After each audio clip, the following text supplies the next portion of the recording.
tout le monde, j'espère que vous allez bien. On se retrouve aujourd'hui pour une toute nouvelle vidéo. Et aujourd'hui j'avais envie de partager avec vous mes 5 conseils pour lire plus. Alors attention, c'est pas dans le sens lire plus en mode compète, même si je sais qu'on peut avoir tendance à être un petit peu comme ça. Moi-même je l'ai été, heureusement je me suis sevrée. Avec tout ce qui est les réseaux sociaux, Bookstagram, on peut avoir tendance à se dire oh là là, j'ai lu que 3 livres moi ce mois-ci, ça va pas du tout. La voisine elle en a lu 15, enfin... L'objectif c'est pas de se comparer et de lire plus pour la compétition, mais de lire plus pour soi-même en fonction de pourquoi on veut lire plus. Plutôt que de passer son temps à procrastiner, à faire des choses qui n'ont pas de sens ou pas d'intérêt ou quoi que ce soit, de se dire bah voilà, je vais profiter de ce temps pour lire, ou est-ce que c'est un objectif qu'on a envie de se fixer aussi pour soi-même et pas dans l'objectif de dire regardez ce mois-ci j'ai lu tant de livres, j'en ai lu plus que vous. C'est pas du tout ça l'objectif. Donc déjà en premier temps, avant de vous donner mes 5 petits conseils et ceux que j'essaye de m'appliquer moi-même à mon quotidien, c'est de savoir et de comprendre pourquoi vous avez envie de lire plus. Et une fois que ça s'est posé, vous allez pouvoir appliquer et mettre en place certaines petites choses. Moi, mon objectif en tout cas de vouloir lire plus, c'est pas un objectif de nombre et de me dire ce mois-ci je dois lire 10 livres, ce mois-ci je dois en lire 5 ou quoi que ce soit. Mon objectif et mon envie de lire plus, c'est vraiment de mettre à profit le temps que je passe aujourd'hui, soit sur les écrans, soit à procrastiner, soit à faire des choses qui n'ont pas vraiment de sens ou quoi que ce soit, de le mettre à profit pour la lecture, pour vraiment découvrir de nouveaux auteurs et aussi pour vider ma pile à lire. Ça, c'est un de mes gros objectifs aussi. La vider le plus vite possible parce qu'il y a plein de nouvelles sorties qui me font très très envie, mais je suis en no-buy, donc ça c'est mon objectif premier. Mais voilà, pas de pression. Donc je vais vous donner 5 conseils que j'essaye d'appliquer dans ma routine. Certains sont relativement faciles et c'est des conseils que j'applique déjà depuis plusieurs années, d'autres que je suis en train de petit à petit intégrer et pour lesquels c'est pas encore évident parce que une habitude, je crois que ça met 21 jours une habitude à être ancrée et à se changer. Donc voilà. Donc le premier conseil pour lire plus, et c'est celui-ci avec lequel j'ai le plus de mal, même si ça va quand même mieux depuis quelques semaines, mais c'est de vraiment couper son téléphone. Quand on se met sur une lecture, ne jamais avoir son téléphone près de soi. Et c'est la grosse erreur que je fais, je me cale dans le canapé, je prends mon livre et j'ai mon téléphone à côté de moi, et sauf qu'en fait je divague vite. Il suffit d'une notification, ou alors on pense à un truc, moi je suis la spécialiste de ça, je suis en train de lire et je pense à autre chose en même temps. Et du coup, je dis, ah, faut que je regarde sur mon téléphone. Bah non, du coup, c'est complètement contre-productif. Donc l'idée, c'est de couper son téléphone et même le mettre dans une autre pièce le plus loin possible de soi. Moi, j'essaye d'aller le poser dans ma table de nuit, dans le tiroir, vraiment, pour qu'il soit pas visible et que je ne le vois pas. Pour vraiment me concentrer sur ma lecture et essayer de pas trop divaguer.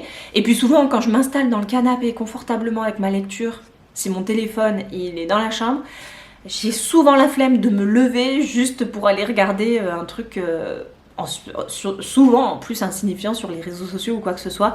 Donc vraiment le premier conseil c'est de couper son téléphone et vous verrez que les pages elles vont défiler et vous vous rendrez même pas compte que vous avancez dans votre livre. Le deuxième conseil c'est de bien choisir ses lectures. Ça a été une erreur que j'ai fait pendant un petit moment et sur laquelle je me suis repris en 2022 et je pense que ça c'est un peu dû aussi à tout ce qui est réseaux sociaux, Bookstagram, etc. Moi je sais que je suis quelqu'un d'assez influençable et je peux très très facilement me laisser influencer parce que il y a un livre, je le vois sur tous les comptes que je suis. Je vois le même livre partout et je me dis si tout le monde l'a lu et tout le monde l'adore, bah en fait je suis obligée de le lire alors qu'en soi je suis obligée de rien du tout. Donc, et puis souvent il y a l'engouement du début et puis souvent malheureusement et de plus en plus, on sait plus vraiment trop à qui faire confiance. Moi je commence un peu à déceler à qui je peux faire confiance. Pourquoi je disais ça? Pour la simple et bonne raison que du coup le deuxième conseil c'est de bien choisir ses lectures en fonction de ses goûts à soi et pas de ce qu'on voit ou de ce qui va marcher sur les réseaux sociaux ou quoi que ce soit. Et effectivement, on peut avoir tendance à se dire, bah tiens, ce livre, on le voit beaucoup, il génère beaucoup de likes, beaucoup de commentaires, beaucoup de vues, bah du coup je vais le lire aussi pour pouvoir en faire une chronique. Moi je me suis très vite laissée emporter par tout ça aussi, et j'ai souvent acheté des lectures en me fiant à Bookstagram et en me disant c'est le livre du moment, il faut l'acheter, il faut le lire. Et au final, bah, c'est des livres qui traînent dans ma pile à lire que je ne lirai probablement jamais parce qu'au fond de moi je n'ai absolument pas envie de les lire. Et sauf que 70% de ma pile à lire aujourd'hui, ce sont des livres que j'ai achetés par influence et qui ne me plaisent pas forcément, et du coup je ralentis à chaque fois, et du coup j'ai de moins en moins envie de lire parce que les livres qui sont dans ma pile à lire ne me donnent pas envie. Donc voilà, donc c'est super important de bien choisir ses lectures et de choisir des livres qui nous font vraiment envie et pas des livres qui sont tendance et à la mode. Tant pis si c'est un livre que personne n'allume et qui vous fait vraiment envie, lisez-le en fait.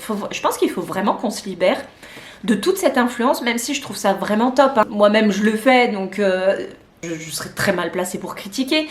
Mais je pense qu'il faut trouver le juste milieu entre s'inspirer de lectures qu'on peut voir et qui peut potentiellement nous plaire, et vraiment ce truc de c'est le livre du moment, il faut absolument le lire. Non, il faut pas absolument le lire. Pour moi, la lecture doit rester un plaisir. Ensuite, mon troisième conseil, c'est de trouver un lieu calme ou de s'installer confortablement. De vraiment se créer un univers de lecture où on va se sentir bien, on va pouvoir se laisser aller et lire pendant 20, 30 minutes, 1 heure, peut-être plus. Chacun peut avoir ses petites habitudes, ses petits rituels ou quoi que ce soit. Moi, je sais que j'aime bien me mettre, par exemple, dans le canapé avec un plaid, mais qui fasse moins 10 degrés ou 45 degrés, j'ai toujours un plaid de lecture, c'est obligatoire. Je sais pas pourquoi je l'ai associé à ce bien-être, mais pour moi j'ai toujours ce petit plaid et j'essaye d'être confortable aussi dans mes vêtements, par exemple, soit être en jogging ou en pyjama, peu importe. Mais moi j'ai vraiment ce besoin de me sentir confortable pour pouvoir lire et vraiment rentrer dans ma lecture. Pour moi, c'est un moment limite solennel, quoi.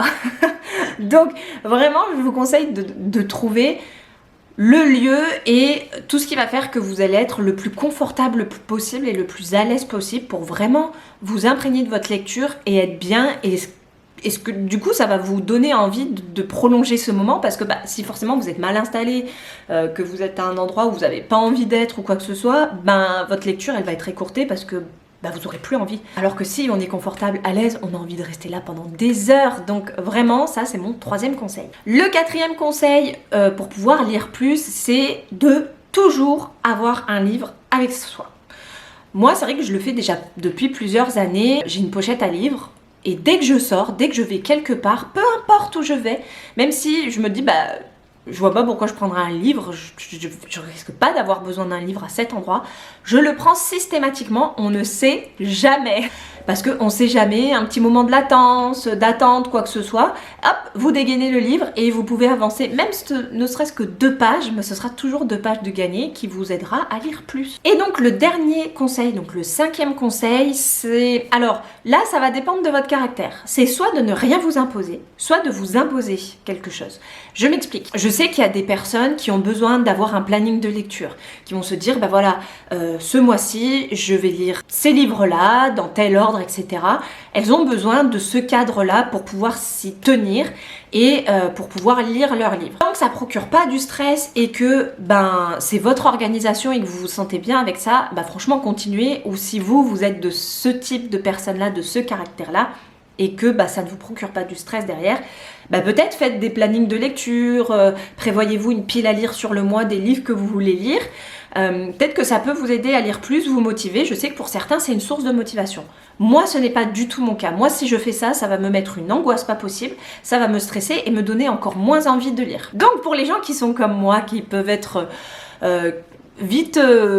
se sentir vite oppressés par ce genre d'organisation, justement, n'organisez rien. Ne vous imposez rien et juste laissez-vous aller. Moi, par exemple, chaque mois, je lis mon petit livre. Une fois que je l'ai terminé, soit je le prends en photo si j'ai envie de partager, soit je le laisse de côté pour les vidéos YouTube et les bilans de lecture. Ensuite, je vais à ma pile à lire, je choisis un livre et ainsi de suite et ainsi de suite. En fait, je ne me mets pas de pression et si j'ai même pas envie de le lire pendant une semaine, je ne lirai pas pendant une semaine. Suivant votre caractère, soit imposez-vous un planning pour pouvoir lire plus et vraiment vous organiser, soit ne vous imposez rien justement pour ne pas vous stresser et vous dire faut absolument que je lise ça ce mois-ci. Non, juste laissez faire et vous allez voir, les lectures elles vont s'enchaîner toutes seules sans même que vous vous en rendiez compte. Voilà, c'était mes 5 conseils pour vous aider à lire plus. C'est des petites astuces que moi je mets en place pour m'aider à lire plus. J'espère que cette vidéo et ces conseils vous auront plu. Si vous en avez, vous avez des astuces, n'hésitez pas à les partager en commentaire. Ça peut aider et puis même moi ça peut m'aider, ça m'intéresse. Je suis preneuse de toute habitude et conseils des autres. Et puis sinon, n'hésitez pas à vous abonner à la chaîne et puis on se retrouve la semaine prochaine pour une nouvelle vidéo. Ciao!